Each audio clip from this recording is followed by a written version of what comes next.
Good morning, everyone. Today, our group will present our instructional design entitled Building Confidence Through Learning and Feedback. Our lesson is designed for Form 4 English language students with a duration of 60 minutes and it can be conducted via online or blended learning environment. The instructional design is based on case study for the anxious high achiever. Instead of focusing only on students' academic performance, our lesson consider how their thoughts, behaviors, and emotions can influence the learning process. Therefore, we integrate three major learning approaches throughout our lesson: the cognitive, behaviorist, and humanistic approach. Our instructional design focuses on a Form 4 student named Wei Ling. Wei Ling is academically successful and consistently performs very well in her assessments. However, despite her strong academic performance, she experienced significant anxiety related to examination.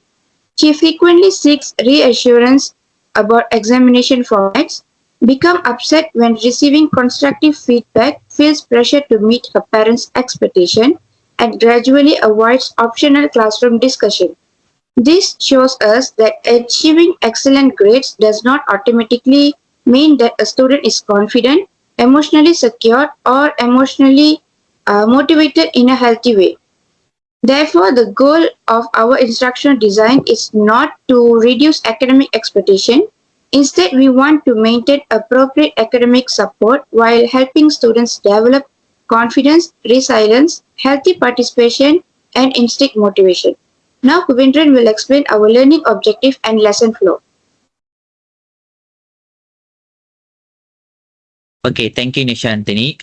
For our lesson plan, we developed four learning objectives. First, students should be able to identify learning behaviors and emotions that influence their academic performance. Okay, second one, students should be able to explain how thoughts, reinforcement, and emotions affect the learning process. Third one, they should be able to apply positive learning strategies to manage academic stress and improve their confidence. Finally, students should participate in discussions and reflections activities to develop greater self awareness. As you can see at the bottom of our slide, our learning progressions can be summarized as know, understand, apply, and reflect. Students do not simply memorize the three learning theories. They first understand the concept, then apply them to a realistic situation, and finally connect what they have learned to their own learning habits. Okay, next is our lesson flow. Our lesson is designed for 60 minutes and consists of 5 connected stages.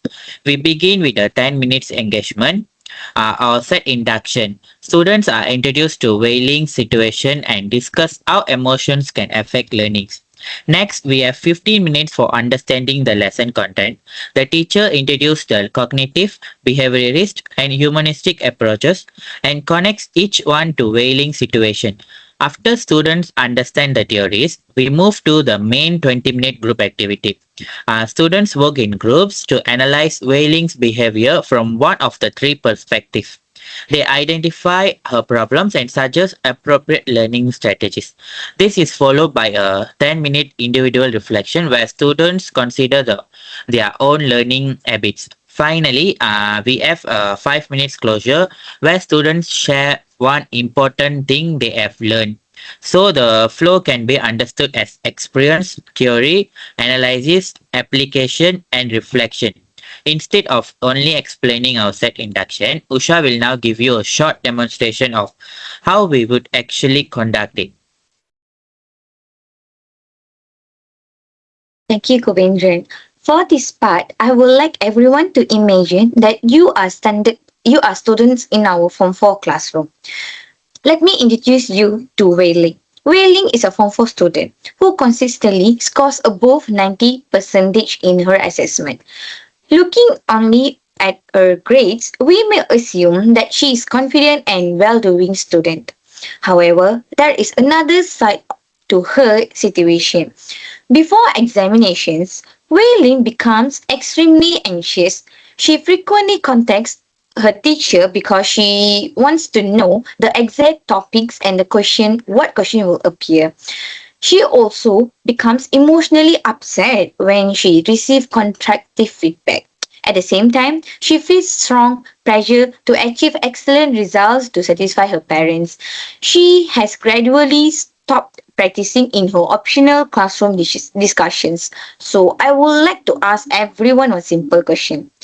Can a student achieve excellent grade but still feel stressed?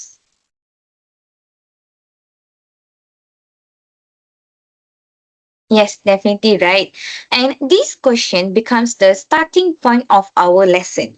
Instead of immediately giving students definitions of the cognitive behaviorism and humanistic theories, we first provide them with a relatable situation.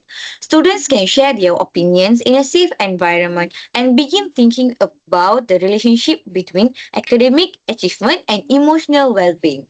This set induction also introduced the humanistic approach because students are encouraged to express their feelings and perspective, fear of being judged. From these situations, students are then introduced to the three theories and eventually use those theories to analyze whaling. Now, Noor Shafika will show how our learning objective activities and assessment are constructively aligned. An important part of our instructional design is constructive alignment.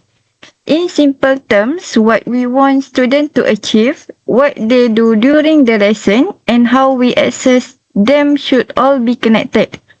For our first objective, student needs to identify behaviors and emotions that influence learning. Therefore, they participate in the whaling case discussion while the teacher assesses their understanding through observation and questioning. For our second objective, students need to explain how different factors influence learning. Therefore, the teacher introduces the three learning perspectives and students identify examples from the case. Their understanding is checked through a question and answer session. For the third objective, students need to apply positive learning strategies. So instead of only asking students to remember the theories, they participate in a group case and analysis. They analyze whaling behavior and recommend suitable strategies. Their ability to apply the concept is assessed through the group presentation and peer discussion. Finally, our fourth objective focuses on reflection and self-awareness. Students complete an individual reflection worksheet which allows the teacher to assess whether they can connect the lesson to their own learning habits. Therefore, we have a clear relationship. Objectives lead to activities and activities lead to assessment. Our assessments are mainly formative and include questioning, group discussion, reflection, worksheet, and observation of student participation. This alignment ensures that the activities are not included simply because they are interesting. Each activity has a specific purpose in helping students achieve the intent learning objective. Now, Tabitha will explain the theoretical justification behind these activities. Thank you, Shafika. Our instructional design integrates three learning approaches, and each approach serves a different purpose. First is the cognitive approach. Wei-Ling performs particularly well when she receives clear objectives, structured study guides, worked examples, and explicit assessment criteria. Therefore, our lessons also provide students with structured explanations before asking them to analyze the case. The cognitive perspective helps students gain information, connect theory with examples, and apply their knowledge to solve problems. Second is the behaviorist approach. In Weiling's case, constantly receiving reassurance can reinforce her reassurance-seeking behavior because it temporarily reduces her anxiety. Therefore, rather than continuously rewarding reassurance seeking, our instructional design was positive, uses positive reinforcement for healthier behavior, such as participating in discussions, accepting feedback, making an effort, and attempting challenging activities. This can gradually shift students' focus from only receiving good grades towards developing healthier learning habits. Finally, we use the humanistic approach. This is particularly important because Weiling's problem is not simply academic. Her self-worth appears to be strongly connected to her academic achievement. The humanistic perspective highlights the importance of emotional support, acceptance, self-esteem, and personal growth. Therefore, we create a safe environment for discussion, provide supportive feedback, and include personal reflection so students can develop greater self-awareness and confidence. To conclude, To conclude, our instructional design brings together three important dimensions of learning. The cognitive approach, which helps students think, understand, and analyze. The behaviors approach helps reinforce positive learning behaviors. And the humanistic approach supports students' confidence, emotional well-being, and personal growth. When these three approaches work together, we can create a more holistic learning experience.